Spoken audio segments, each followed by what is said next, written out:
Oh,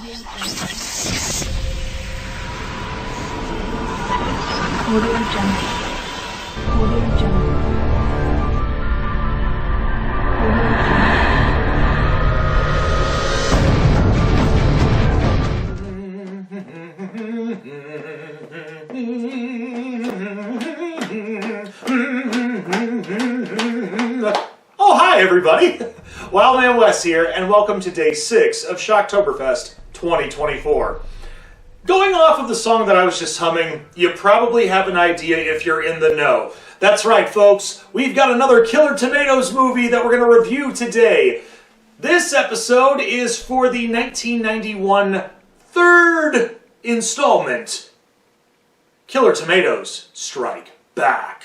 Oh, and they strike back, folks. Oh, they strike back with a vengeance. So obviously, I don't really have to say much about this part, but this movie is a follow-up to the movie Return of the Killer Tomatoes. Oh, I know. Did I really have to say it? Well, yeah, I did. Well, in Return of the Killer Tomatoes, Professor Gangrene and Igor were thwarted with all their plans of tomato domination of the world by Chad Finletter and his girlfriend slash Tomato Tara, with a little help from their FT, Furry Tomato, Fuzzy Tomato. I don't know, I keep losing track on what they call them in these movies. So the movie starts off with, once again, humans being attacked by tomatoes, people not knowing what's going on, and, of course, FT is now a celebrity for helping out the humans in the last film. But however, with this going on, everybody starts asking, well, you know, tomatoes are coming back, they're attacking people. Are you ever going to attack anybody? And eventually FT becomes a pariah. And this also has in part with the escape of Professor Gangrene and Igor from the institutions. And Professor Gangrene has a plan of his own. He's going to brainwash the human audience by being a talk show host named... I can't say it. Okay, I finally got myself to stop. His name is Geronihue. It's just like, what the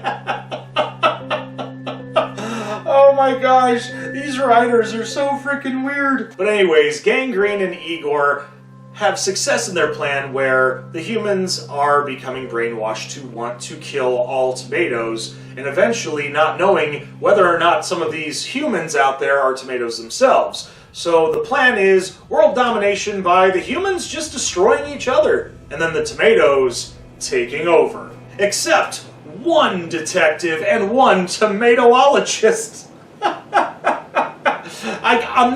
You can't make this up, you just can't.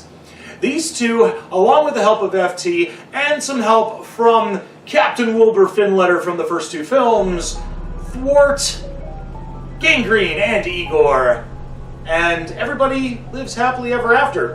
Until another movie that comes, but we'll save that for another time. Now it's time to talk about what I like and what I don't like about this film. We're going to talk about what I like first, since I know the last few times we've done what I don't like. What I like about this film is that they do bring back some of the original cast members from at least the second movie. We've got Rock Peace, that plays Wilbur Finletter. We've got legendary actor John Astin, Gomez Adams himself, re-portraying his role as Professor Gangrene. We have Steve Lundquist playing Igor, and then we also, in this situation, have smaller parts with actors that you may have seen before. We have John Witherspoon, Craig's dad from Friday, granddad from the Boondocks, and everything in between. He does a great job in this. I wish he could do his little verbal things, kind of like Michael Winslow. You know, the one that I'm thinking of is the... I tried to do it, but I love the play on words because with Gangrene's alter ego, Geronihue, it's supposed to be Geraldo mixed with Donahue, which were two of the big talk show hosts back in the 80s and early 90s. So I got it. I dug that. It was pretty funny. That's why I was probably laughing so hard earlier. Another thing is play on words with character names. So the detective and the tomatoologist that are working together are named Lance Boyle and Kennedy Johnson. So yeah, for those playing the history home game, this name is about John F. Kennedy and Lyndon Baines Johnson. Okay, I figured I'd be a nerd for a moment. Nerd! Alright, to talk about what I don't like about the film, there's not a lot that I don't like. I think the pacing for this one tends to... it drags. This one kind of drags because there are moments where you do have that action and those funny jokes, but there is quite a bit of time, especially with the Gangrene and Igor plotting their plan to come to fruition to take over the world. There are just moments where just you sit there going like, okay,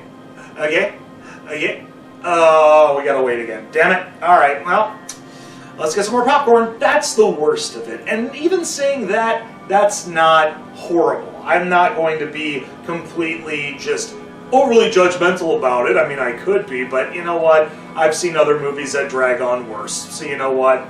We're just going to cut the bullshit. We're going to grade this movie. I'm going to give this one a B+.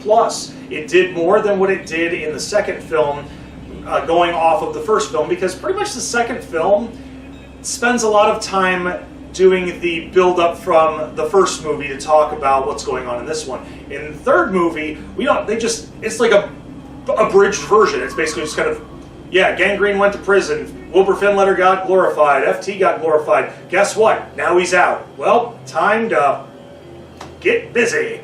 So yeah, B+ is going to be the grade on this one. We hope you enjoyed this episode. Make sure you leave a thumbs up. If you've seen this movie and you don't agree with me on everything, I understand if you leave a thumbs down. The Killer Tomatoes movies are not for everyone. Other than that, make sure you share on social media. Don't forget to push that little red button and ring that bell for some instant notifications. Until then, I'm Wildman Wes, and we will see you tomorrow for day lucky or unlucky number 7, depending on what I decide to pick, for Shocktoberfest 2024. Take care, and always, stay scared, kiddies.